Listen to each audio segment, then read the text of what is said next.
Welcome to Farooq Digital Academy for Learning English. Hello dear student, how are you? I hope you all are very well by the grace of Almighty Allah. I am fine too. Practice makes a man perfect. কথাটি কিন্তু সবাই জানি, তবে জানাটা কিন্তু বড় নয়, মানাটাই হলো বড়। তাই আমাদের বেশি বেশি প্র্যাকটিস করা দরকার, তাহলেই কেবল আমরা ভয়কে করব জয়। প্রিয় শিক্ষার্থী বন্ধুরা, আমরা আজকে উইথ ক্লুর প্র্যাকটিস ক্লাস করব। উইথ ক্লু প্রয়োগের পূর্বে কি কি করতে হবে আমাদেরকে কিন্তু সেটা জানতে হবে। প্রিয় শিক্ষার্থী বন্ধুরা, উইথ ক্লু প্রয়োগের পূর্বে আমাদেরকে উইথ ক্লু এর নিয়মগুলো সম্পর্কে ধারণা নিতে হবে। তো শিক্ষার্থী বন্ধুরা, উইথ ক্লু নিয়মগুলো আমি উইথ ক্লু পার্ট 1, 2, 3 আলোচনা করেছি। তোমরা যারা এখনো দেখো নাই তারা দয়া করে দেখে আসো, তাহলে আজকের ক্লাসে তোমরা বেশি আনন্দ পাবে, বেশি মজা পাবে। আমি আই বাটনে তোমাদের সুবিধার জন্য দিয়ে দিলাম, তোমরা দেখে তারপরে আজকের ক্লাসে প্রবেশ করবে। আর যদি দেখে থাকো অভিনন্দন। শিক্ষার্থী বন্ধুরা, এরপর দেখো 2 নাম্বার, টেবিলের শব্দগুলোর অর্থ ডিকশনারি থেকে জেনে নিতে হবে। অর্থাৎ তোমাদের ছকের মধ্যে যে ক্লুগুলো দেওয়া থাকে, যে শব্দগুলো দেওয়া থাকে, শিক্ষার্থী বন্ধুরা তোমরা যদি সেই শব্দগুলোর দুই একটা না পারো অর্থ, সেই অর্থগুলো তোমরা ডিকশনারি থেকে জেনে নেবে। এরপর তোমাদের কি করতে হবে, শব্দগুলি কোনটা কোন পদ তা তোমাদের জানা থাকা দরকার। সেই জন্য তোমাদের কি করতে হবে, শব্দগুলোর পদ জেনে নিতে হবে যে কোনটা কোন পদ।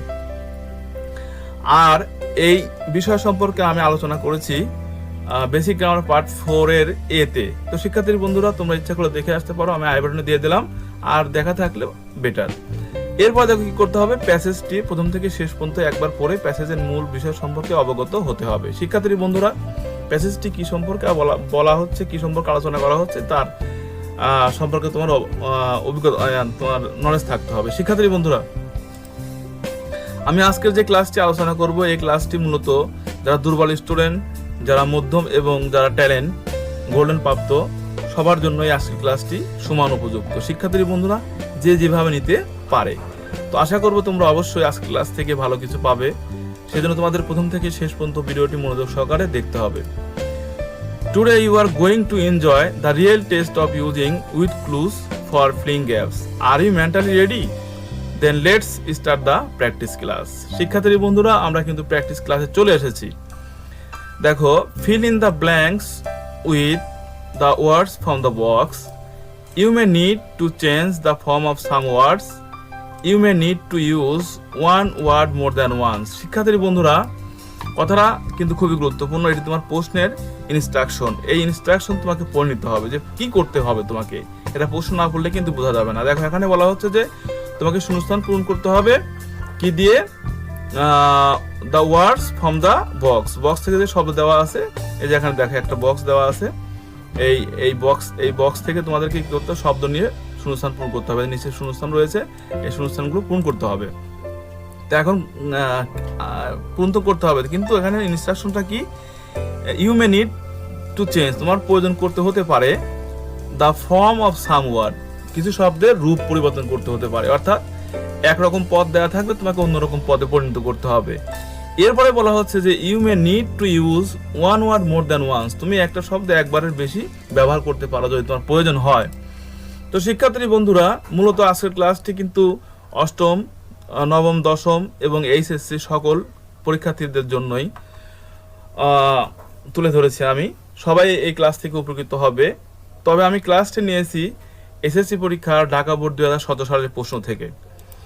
তো সেটা বড় কথা না, বড় কথাটা হলো যে আমি এই গ্যাপগুলো কিভাবে পূরণ করি, কোন নিয়মগুলো প্রয়োগ করে, সেটা কিন্তু বড় কথা। তোমরা এই কৌশলটা শিখলে তোমাদের নিজের সিলেবাসের যে উইথগুলোর গ্যাপগুলো রয়েছে সেগুলো কিন্তু তোমরা সুন্দরভাবে প্রয়োগ করতে পারবে এবং বুঝে বুঝে শিখতে পারবে। তো শিক্ষার্থী বন্ধুরা, তাহলে কথা নয়, চলো আমরা দেখে নেই আজকে আলোচনা আমরা কিভাবে শুরু করি এবং কিভাবে শেষ করি। প্রত্যেকটা কথা, প্রত্যেকটা কাজ অনুকরণ করে তোমাকে কি করতে হবে, আমার নিজে নিজে তোমার বইয়ের সিলেবাসের পড়াগুলো পড়তে হবে। মনে রেখো, তাহলেই কেবল তুমি এই উইথগুলোকে কি করতে পারবে, আয়ত্ত করতে পারবে। শিক্ষার্থী বন্ধুরা, তাহলে আমাদের প্রথম কাজ হচ্ছে প্রশ্ন পড়ে না, আমরা প্রশ্নটা পড়ে নিলাম। এর পরবর্তী কাজ হচ্ছে আমাদের এই গ্যাপের যে শব্দগুলো আছে সেই শব্দগুলো আমাকে কি করতে হবে, বুঝতে হবে। দেখো, এখানে অন দেওয়া রয়েছে, অন মানে উপরে, এটা একটা প্রিপজিশন, রাউট মানে না বুঝে মুখস্থ করা। এরপর দেখো, এটা একটা নাউন, রাউটটা এখানে একটা নাউন। এরপর দেখো টুটা প্রিপোজিশন, টু মানে দিকে প্রতি এরকম বোঝায়। এরপর দেখো প্রপার একটি অ্যাডজেক্টিভ, এর মানে সঠিক। এরপর দেখো বাই প্রিপোজিশন, বাই মানে দ্বারা দিয়ে কর্তৃক, দেন মানে অতঃপর বা তারপর বা তখন এরকম অর্থ আসে। এটি অ্যাডভার্ব বা কনজাংশনের কাজও করে, মাঝে মাঝে কানেক্টরের কাজ করে। শিক্ষার্থী বন্ধু এরপর দেখো আর্টিকেল এ মানে একটি, এটি মূলত অ্যাডজেক্টিভ তবে আর্টিকেলের কাজ করে। এরপর দেখো শিক্ষার্থী বন্ধুরা স্পিক, স্পিক মানে কথা বলা, এটি একটা ভার্ব। তো আমরা শব্দগুলো জেনে নিলাম, এর অর্থগুলো জেনে নিলাম। এরপর শিক্ষার্থীর বন্ধুরা প্রথম থেকে শেষ পর্যন্ত আমাকে কি করতে হবে, প্যাসেজটা একবার পড়তে হবে। দেখো লার্নিং ইজ ড্যাশ, ড্যাশ বলতেছি আমি কোন জায়গায়, গ্যাপকে ড্যাশ বলতেছি। শিক্ষার্থীর বন্ধুরা খেয়াল রাখো, learning is dash continuous process. Learning a language depends on a process base dash language skills. We need to practice for skill dash learn a language dash. We learn by listening dash reading and writing, but we have to learn not by dash but by understanding. We know that dash child starts to learn its mother tongue dash listening and lisping and dash speaking. Native dash learns their language easily by listening and speaking. শিক্ষার্থী বন্ধুরা আমরা প্যাসেজটা পড়ে বুঝতে পারলাম যে এই প্যাসেজটা learning process সম্পর্কে বলছে, একটি শিক্ষা পদ্ধতি সম্পর্কে। কোনো বিষয় সম্পর্কে আমরা যদি শিখতে যাই সেই শিক্ষা পদ্ধতিটা কেমন হবে সেই পদ্ধতিটা সম্পর্কে এখানে বর্ণনা দেওয়া রয়েছে। তবে মূলত এখানে ভাষা শিক্ষার উপরে বলা হচ্ছে যে ভাষা কিভাবে শিক্ষা গ্রহণ করা হয়। শিক্ষার্থী বন্ধুরা শুধু ভাষা শিক্ষাই না, যে কোনো শিক্ষা গ্রহণ করতে গেলে কিন্তু তোমাকে কিছু পদ্ধতি, কিছু প্রসেস তোমাকে অবলম্বন করতে হবে। তো শিক্ষার্থীর বন্ধুরা তাহলে আমরা প্যাসেজটা বুঝে নিলাম যেখানে শিক্ষার পদ্ধতি সম্পর্কে আলোচনা করা রয়েছে। তাহলে চলো আমরা নিয়ম অনুসারে এখানে এগুলা প্রয়োগ করি। শিক্ষার্থীর বন্ধুরা আমি তোমাদেরকে প্রথমেই বলবো যে তোমরা অবশ্যই এই যে গ্যাপ দেওয়া রয়েছে, ড্যাশ দেওয়া রয়েছে, গ্যাপ দেওয়া রয়েছে, এই গ্যাপের পরের এবং আগের যে শব্দগুলো দেওয়া রয়েছে ঠিক জাস্ট আগের শব্দটা এবং জাস্ট পরের দু একটা শব্দ এবং আগের দু একটা শব্দ বা পদ সম্পর্কে তোমাকে কি করতে হবে, ধারণা থাকতে হবে এবং তোমাকে এগুলো নিয়ে ভাবতে হবে। এটা কিন্তু বড় একটা টেকনিক। শিক্ষার্থীর বন্ধুরা দেখো আমি দেখো এখন ভাবতেছি এই মুহূর্তে যেখানে কি বসাবো, এখানে এই গ্যাপ থেকে কোনটা বসাবো, এটা আমার ভাবনা। তাহলে এখানে আমাকে নিয়ম হেল্প করবে, আমার নিয়মগুলো অবশ্যই আমার মাথার মধ্যে থাকতে হবে, অথবা খাতা সামনে বের করে নিয়ে দেখবে যে তুমি কোনটা এখানে প্রয়োগ হয়। এভাবে আস্তে আস্তে তোমার নিয়মগুলো আয়ত্ত চলে আসবে। দেখো যেহেতু আমার নিয়মগুলো জানা আছে সেহেতু আমি তোমাদের আলোচনা করছি, তবে অবশ্যই আমি তোমাদেরকে নিয়মগুলো আজকে দেখাবো রিপিট করে। দেখো কন্টিনিউয়াস এই শব্দটা কিন্তু অ্যাডজেক্টিভ। আমরা জানি যে ও ইউএস যুক্ত শব্দ অ্যাডজেক্টিভ। নাউনের চেনার উপায় বা অ্যাডজেক্টিভ চেনার উপায় ক্লাস থেকে আমরা শিখে আসছি। প্রিয় শিক্ষার্থী বন্ধুরা এরপর দেখো প্রসেসটা হচ্ছে পদ্ধতি, এটা একটা নাউন। তাহলে দেখো এখানে কি রয়েছে, অ্যাডজেক্টিভের পরে নাউন রয়েছে। তো প্রিয় শিক্ষার্থী বন্ধুরা নিয়ম কি বলে, দেখো নিয়ম বলতেছে যে অ্যাডজেক্টিভের পরে যদি নাউন থাকে তার পূর্বে এ বা অ্যান হয়। দেখো শিক্ষার্থী বন্ধুরা 1 নম্বর নিয়ম এটা। তো শিক্ষার্থী বন্ধুরা তাহলে এখানে উত্তরটা কি হচ্ছে, এখানে কিন্তু উত্তরটা আমরা বুঝতে পারছি যে এখানে আর্টিকেল আসবে। আর্টিকেল দেখো এখানে একটা আর্টিকেল দেওয়া আছে, তাহলে উত্তরটা কিন্তু কি হয়ে গেল, নিয়ম অনুসারে এখানে এ হয়ে গেল। দেখো আমি কত সহজে কিন্তু উত্তরটা বসায় দিতে পারলাম এই নিয়মটা জেনে। এরপর দেখো 2 নম্বর, learning a language depends on a process base dash skill. দেখো শিক্ষার্থী বন্ধুরা এখানে ল্যাঙ্গুয়েজটা কিন্তু একটা নাউন। তো নাউনের পূর্বে কি হয় শিক্ষার্থী বন্ধুরা, দেখো আমার নিয়ম কি বলে। দেখো এই দেখো নাউন, এখানে নাউন ফ্রেজ প্রোনাউন। এই নাউনের পূর্বে নাউন বা নাউনের সমান সমান কাজ করে এরকম কোনো ফ্রেজ, শব্দগুচ্ছ বা প্রোনাউন, এগুলোর পূর্বে সাধারণত কি বসে, প্রিপোজিশন বসে। শিক্ষার্থী বন্ধুরা এগুলোর পূর্বে কি বসে, প্রিপোজিশন বসে। তাহলে দেখো এই নিয়ম থেকে আমরা দেখো এখানে বুঝতে পারলাম যে এই নাউনের পূর্বে একটা প্রিপোজিশন আসবে। তো শিক্ষার্থী বন্ধুরা নাউনের পূর্বে কিন্তু অ্যাডজেক্টিভও থাকে, তবে এখানে কিন্তু বেস একটা ভার্ব রয়েছে। আর যেহেতু নাউনের পূর্বে এখানে অ্যাডজেক্টিভ বা এগুলো আসার কোনো সম্ভাবনা নেই, সেজন্য এখানে কি আনতে হবে, প্রিপোজিশন আনতে হবে। তো এখানে শিক্ষার্থীর বন্ধুরা প্রিপোজিশন রয়েছে 3টা, অন, টু, বাই। তো তোমাদের দেখতে হবে যে এখানে কোন প্রিপোজিশনটা ম্যাচ করে। তাহলে দেখো আমরা জানি যে বেস অন একটা ভার্ব রয়েছে ভিত্তি করে, কোনো কিছুর উপর ভিত্তি করে। তো বেস অন, তাহলে বেসের সঙ্গে অন প্রিপোজিশনটা চলে আসে। আর দেখো এখানে নিয়মটা অনুসারে কি প্রিপজিশন নাউনের পূর্বে কি হয়ে গেল, প্রিপজিশনটা এসে গেল, আবার এটা বেসের সঙ্গেও ম্যাচ করে। তাহলে মনে রাখতে হবে যে গ্যাপের পরের শব্দ এবং আগের শব্দ তোমাকে বুঝে তারপরে পড়তে হবে। তাহলে পরবর্তীতে যখন তোমার সামনে পরীক্ষায় এটা আসবে তখনও তুমি এই ব্যাপারটা কিন্তু বুঝতে পারবে, এভাবে বুঝে বুঝে পড়লে। এরপরে দেখো, we need to practice four skill, we need to practice four skill dash learn a language. শিক্ষার্থীর মধ্যে একটু খেয়াল করো, এখানে লার্নটা হচ্ছে একটা ভার্ব, ঠিক আছে, ভার্বের প্রেজেন্ট ফর্ম আমরা জানি, লার্ন মানে শিক্ষা করা, লার্নটা হচ্ছে একটা ভার্ব। তো প্রিয় শিক্ষার্থীর মধ্যে দেখো নিয়ম কি বলে। নিয়ম বলতেছে যে ভার্বের প্রেজেন্ট ফর্মের পূর্বে টু বসে। তো খুবই চমৎকার একটি নিয়ম শিক্ষার্থীর বন্ধুরা, দেখো খুব সহজ একটা নিয়ম। এই যে এটা মূল ভার্বের প্রেজেন্ট ফর্ম, তারপরে আমাদের কি টু দিতে হবে। দেখো আমার ছকের মধ্যে কিন্তু টু রয়েছে, তাহলে এখানে টুটা নিয়ে দিলে কিন্তু উত্তরটা হয়ে যাচ্ছে। দেখো উত্তরটা কি সুন্দর হয়ে গেল। ওকে ওকে, তো প্রিয় শিক্ষার্থী বন্ধুরা, তাহলে এখানে টুটা কিন্তু হয়ে গেল। এরপর দেখো এই ল্যাঙ্গুয়েজ ড্যাশ। তো শিক্ষার্থীর বন্ধুরা, এখানে দেখো একটা নিয়ম দেওয়া আছে যে বাক্যের শেষে যদি গ্যাপ থাকে তাহলে কি করতে হবে। দেখো নিয়মটা পার্ট উইথ ক্লু 1, 2, 3 মধ্যে নেই, যেহেতু আমি ওখানে 28টি নিয়ম আলোচনা করেছি, নিয়মটা তার বাইরে রয়েছে জন্য আমি এখানে নিয়ে এসেছি। দেখো দেখো এটা পুরো একটা সেন্টেন্স, সাবজেক্ট ভার্ব অবজেক্ট বা এক্সটেনশন, তার পূর্বেও অ্যাডভার্ব হয়, অর্থাৎ সাবজেক্টের পূর্বে অ্যাডভার্ব হয়, আবার বাক্যের একেবারে শেষে গ্যাপ থাকলেও সেটা সাধারণত অ্যাডভার্ব হয়ে যায়। তাহলে প্রিয় শিক্ষার্থী বন্ধুরা, এখানে শেষে গ্যাপে দেখো অ্যাডভার্ব, তাহলে কিন্তু আমরা বুঝতেই পারতেছি যে এখানে দেখো একেবারে ফুল স্টপের পূর্বে গ্যাপ দেওয়া, তাহলে এখানে একটা অ্যাডভার্ব আসবে। আর আমরা জানি যে টু লার্ন এ ল্যাঙ্গুয়েজ, একটা ভাষা শিখতে হবে কিভাবে, সঠিকভাবে। আর দেখো সঠিক ইংলিশ কি, প্রপার, কিন্তু এটা তো অ্যাডজেক্টিভ, তাহলে এখানে এসে কি হবে, চেঞ্জ হয়ে যাবে ফর্মটা।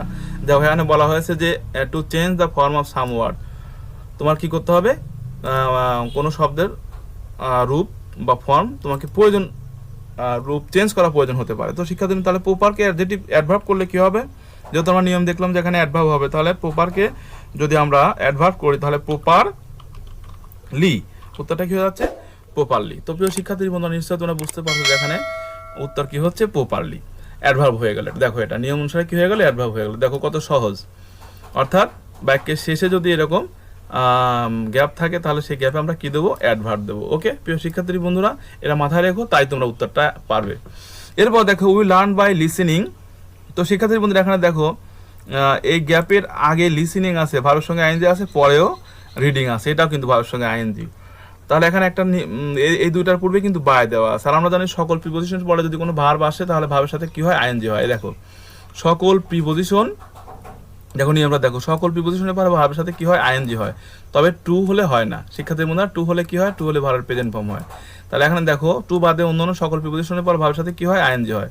তাহলে আমরা কিন্তু স্বভাবতই বুঝতে পারতেছি যে এখানে দেখো প্রত্যেকটা আইএনজি দেওয়া আছে, তাহলে এখানে যদি একটা ভার্ব আসে তাহলে সেটাকে কি হতে হবে, আইএনজি হবে। আর আমরা দেখো ভাষাগতভাবে বুঝতে পারতেছি যে আমরা শিখি কিসের মাধ্যমে, লিসেনিং, রিডিং, রাইটিং, অর্থাৎ এখানে চারটা স্কিলের কথা বলা হচ্ছে। তাহলে এখানে একটা স্কিল বাদ পড়ছে, সেটা হচ্ছে স্পিকিং। তাহলে স্পিকটা এখানে এসে কি হয়ে যাবে, আইএনজি হয়ে যাবে। আমরা নিয়ম থেকে বুঝতে পারলাম যে স্পিকটা এখানে এসে কি হয়ে যাবে, আইএনজি হয়ে যাবে। তাহলে স্পিকিং, রিডিং অ্যান্ড রাইটিং। তো প্রিয় শিক্ষার্থী বন্ধুরা, তাহলে সহজে তোমরা এই গ্যাপটা বুঝতে পারলে যে এখানে বাই থাকার কারণে আমরা এখানে এই ভার্বটাকে নিয়ে আসলাম এবং এই ভার্বের সঙ্গে কি করলাম, আইএনজি দিয়ে দিলাম, কারণ সকল প্রিপোজিশনের পরে ভার্বের সাথে আইএনজি হয়। এরপরে দেখো but we have to learn not by dash. তো প্রিয় শিক্ষার্থী বন্ধুরা, এখানে দেখো একটা বাই রয়েছে, যদি ভার্ব আসে তাহলে আইএনজি হবে, আর যদি নাউন আসে তাহলে সরাসরি বসে যাবে, কারণ আমরা জানি যে বাইয়ের পরে প্রিপোজিশনের পরে নাউন সরাসরি বসে। আর যদি ভার্ব আসে তাহলে সে কি হয়ে যায়, ভার্বের সঙ্গে আইএনজি হয়ে যায়, তার মানে কি, সেটা নাউন হয়ে যায়। তার মানে কি, প্রিপোজিশনের পর নাউন বসে। তো প্রিয় শিক্ষার্থীর বন্ধুরা, আমরা এখানে জানি যে উই হ্যাভ টু লার্ন, আমাদেরকে শিখতে হবে, নট টু বাই রাউট, অর্থাৎ আমাদেরকে না বুঝে মুখস্থ করে শেখা যাবে না। হ্যাঁ, তাহলে এখানে ভাবগতভাবে আসে রাউট, আর রাউটটা এখানে নাউনে আসে, তাহলে আমরা সরাসরি এই রাউট শব্দটা এখানে দিয়ে দিতে পারি, তাহলে আমাদের উত্তরটা হয়ে যাবে। আর যদি আমি এটাকে ভার্ব ধরি তাহলে কিন্তু এর সঙ্গে আইএনজি দিতে হবে। যাই হোক, এখানে রাউট বা রাউটিং যে কোনো একটা উত্তর দিলেই হবে। এরপর দেখো বাট বাই আন্ডারস্ট্যান্ডিং, তাহলে আমরা বুঝতে পারলাম যে এই প্রিপোজিশনের পর আমরা নাউন দিতে পারি, আবার কি করতে পারি, একটা সরাসরি নাউনটা দিয়ে দিতে পারি, তাহলে রাউটটা বিবেচনা। তাহলে অর্থ দাঁড়ালো কি, উই হ্যাভ টু লার্ন, আমাদের শিখতে হবে, নট বাই রাউট, আমাদের শিখতে হবে কিসের মাধ্যমে, না বুঝে মুখস্থের মাধ্যমে নয়। কিভাবে শিখতে হবে, বাই আন্ডারস্ট্যান্ডিং, বুঝে শিখতে হবে। তো প্রিয় শিক্ষার্থী বন্ধুরা, তাহলে আমরা যদি এভাবে বুঝে বুঝে এই গ্যাপগুলো শিখি, তাহলে কিন্তু পরবর্তীতে আমাদের সামনে গ্যাপটা আসলে অবশ্যই আমরা পরীক্ষায় পারবো। আর এটাই কিন্তু প্র্যাকটিস, নিয়মগুলো দিয়ে, পদগুলো নির্বাচন করে, শব্দগুলোর অর্থ জেনে, এটাকে যদি আমরা এভাবে প্র্যাকটিস করি, তাহলে কিন্তু এগুলো আমাদের আয়ত্তে চলে আসবে। তো শিক্ষার্থী বন্ধুরা, এরপরে দেখো, we know that dash child star. শিক্ষার্থী বন্ধুরা একটু খেয়াল করে দেখো, এই গ্যাপটার পূর্বে আছে দ্যাট, একটা কনজাংশন, পরে আছে একটা নাউন, চাইল্ড মানে শিশু, এটা এক বচন আছে। তাহলে এক বচন, একটা নাউন আছে এবং এটা গোনা যায়। তো নিয়ম কি বলতেছে দেখো প্রিয় শিক্ষার্থী বন্ধুরা, দেখো কাউন্টেবল নাউন সিঙ্গুলার হলে তার পূর্বে এ বা এন বসে। কত সহজ নিয়ম দেখো। তাহলে এটা কিন্তু একটা কাউন্টেবল নাউন, শিশু গোনা যায়, তাহলে আমরা কি এখান থেকে এ বা এন দিতে পারি। তাহলে দেখো গ্যাপের মধ্যে কি রয়েছে, এ, তাহলে আমরা কিন্তু এটা এখানে দিয়ে দিলে আমাদের উত্তরটা হয়ে যাবে। তো শিক্ষার্থী বন্ধুরা দেখো, এ দুইবার হলো, এখানে একবার এ হলো, আবার এখানে একবার এ হলো। তার মানে কি, এখানে কিন্তু নিয়মে বলাই আছে যে you may need to use one word more than one, তুমি একটা শব্দ একবারের বেশি ইউজ করতে পারবে। তাহলে দেখো এখানে এটা দুইবার হয়ে গেল। তো শিক্ষার্থী বন্ধুরা, এরপরে দেখো এখানে দেখো ভার্বের সঙ্গে আইএনজি আছে, ওকে, তার পূর্বে গ্যাপ। তো শিক্ষার্থীর মধ্যে এটা কিন্তু খুবই সহজ একটা নিয়ম। দেখো এই যে ভার্বের সঙ্গে আইএনজি থাকলে তার পূর্বে কি হয়, একটা প্রিপজিশন হয়। প্রিয় শিক্ষার্থীর বন্ধু, তাহলে এখানে একটা প্রিপজিশন দিতে হবে। আর সাধারণত বাই, ফর, উইথ, উইদাউট এগুলোর পরে কিন্তু কি হয়, ভার্বের সাথে আইএনজি হয়। তাহলে এখানে দেখো বাইটা চলে আসতেছে, দেখো প্রিপজিশন দিলাম, তারপরে ভার্বের সাথে আইএনজি আছে। এরপর দেখো শিক্ষার্থীর বন্ধুরা, এখানে বাই লিসেনিং অ্যান্ড লিপসিং, আবার এখানে অ্যান্ড দেওয়া আছে। তো সেই ক্ষেত্রে এখানে দেখো ভার্বের পূর্বে কি আসবে। তো শিক্ষার্থীর বন্ধুরা, এখানে আসলে ধারাবাহিকতা বজায় রাখা হয়েছে, পর্যায়ক্রম যেটাকে বলা হয়। বাই লিসেনিং, দেখো a child starts to learn it's mother tongue, একটা শিশু তার মায়ের ভাষা শিখতে শুরু করে লিসেনিং এর মাধ্যমে, অ্যান্ড লিসপিং, লিসপিং এর মাধ্যমে, ফিস ফিস করে বা আমতা আমতা করে আমরা বলি যে মাম মাম দাদ দাদ, এভাবে বলে, কিন্তু এর নাম হচ্ছে লিসপিং। এভাবে একটি শিশু কথা বলা শুরু করে, অ্যান্ড দেন স্পিকিং, এবং অতঃপর সে কথা বলা শুরু করে। তাহলে এখানে কিন্তু পর্যায়ক্রম আসতেছে, সেজন্য আমরা এখানে কিন্তু একটা কি দিতে পারি, এই যে পর্যায়ক্রমের একটা অ্যাডভার্ব, সময় বোঝায় পরবর্তী সময়ে, তাহলে এখানে কিন্তু আমরা দেন দিয়ে দিতে পারি। তো সাধারণত দেখা যাবে যে দুই একটা নিয়ম এমন হবে যে তোমার বুঝতে একটু কষ্ট হচ্ছে, যেমন এখানে কিন্তু তুমি ইচ্ছা করলে বাই দিতে পারো, যে বাই স্পিকিং, কিন্তু আসলে কিন্তু কি হবে, দেন, এটা কিন্তু পর্যায়ক্রম বোঝাইছে, সেজন্য আমরা এখানে একটা অ্যাডভার্ব দিয়ে দিলাম দেন। তো প্রিয় শিক্ষার্থী বন্ধুরা, অ্যান্ড দেন স্পিকিং, এবং অতঃপর সে কথা বলা শুরু করে। তো এভাবে কিন্তু ভাবটা বুঝতে হবে, আবার নিয়মটাও বুঝতে হবে, আবার তোমাকে এই গ্যাপের পরে এবং আগে এই জিনিসগুলো খেয়াল রাখতে হবে। এভাবে কিন্তু চালাক চতুরতার মাধ্যমে, চাতুর্যতার মাধ্যমে তোমাকে এই পড়াগুলো পড়তে হবে শিক্ষার্থী বন্ধুরা। নেক্সট একটি যে গ্যাপ রয়েছে, এটাই হচ্ছে লাস্ট গ্যাপ আজকের। তো প্রিয় শিক্ষার্থী, এখন দেখো নেটিভ মানে স্থানীয়দের কথা বলা হয়, আর এখানে লার্ন মানে হচ্ছে শিক্ষা। শিক্ষার্থীর বন্ধুরা একটু খেয়াল করে দেখো, লার্নটা হচ্ছে ভার্ব, আর নিয়ম কি বলতেছে দেখো, নিয়মটা বলতেছে যে ভার্বের পূর্বে যদি গ্যাপ থাকে, তাহলে সেখানে, এবং সেটা যদি সাবজেক্ট হিসেবে কাজ করে, সেটা কি হিসেবে কাজ করে, অ্যাজ সাবজেক্ট হিসেবে কাজ করে, তাহলে সেই শব্দটা সাধারণত নাউন, প্রোনাউন বা নাউন ফ্রেজ হয়ে যায়। তো শিক্ষার্থীর বন্ধুরা দেখো, এখানে এই লার্নটা হচ্ছে একটা ভার্ব, এবং তার পূর্বে কিন্তু আমাদের সাবজেক্ট দরকার, সাবজেক্ট কিন্তু নাই এই বাক্যের মধ্যে। আর এখানে নেটিভ অ্যাডজেক্টিভ কখনো কোনো বাক্যের সাবজেক্ট হতে পারে না। সাবজেক্ট হতে গেলে অবশ্যই তাকে নাউন, প্রোনাউন বা নাউন ইকুইভ্যালেন্ট বা নাউন ফ্রেজ হতে হবে। তো শিক্ষার্থীর বন্ধুরা, তাহলে এখানে দেখো, আমরা যদি একটা নাউন নিয়ে আসি, এই গ্যাপ ছকের মধ্যে কিন্তু কোনো জায়গায় নাউন নেই শিক্ষার্থীর বন্ধুরা, কিন্তু এখানে বলা হচ্ছে নেটিভ মানে কি, স্থানীয়।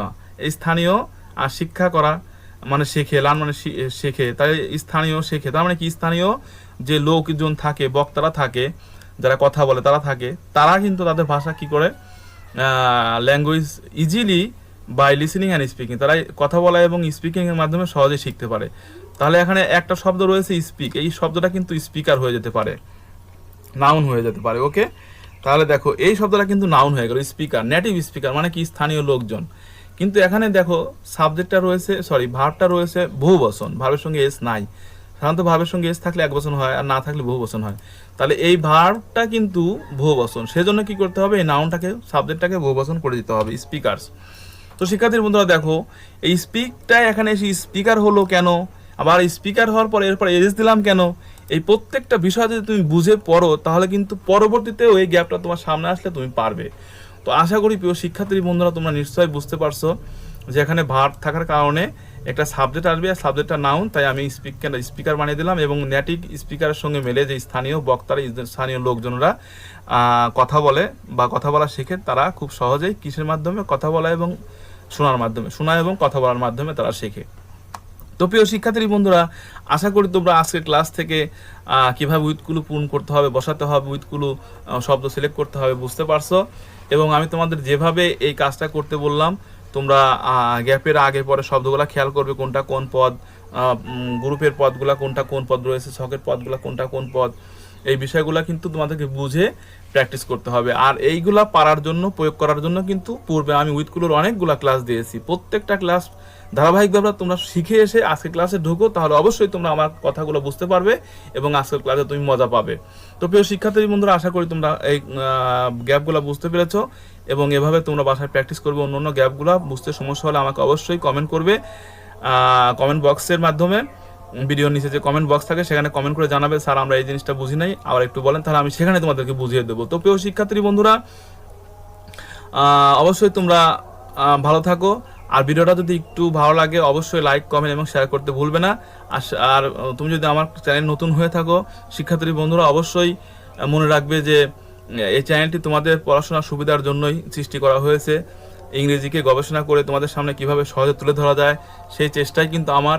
তাই তুমি যদি নতুন হয়ে থাকো আমার চ্যানেলে অবশ্যই সাবস্ক্রাইব করে পাশের বেল আইকনটি বাজিয়ে দিবে, যাতে পরবর্তী ভিডিও আপলোড করার সঙ্গে সঙ্গে তোমার কাছে আমি পৌঁছে যেতে পারি। সবাই ভালো থেকো।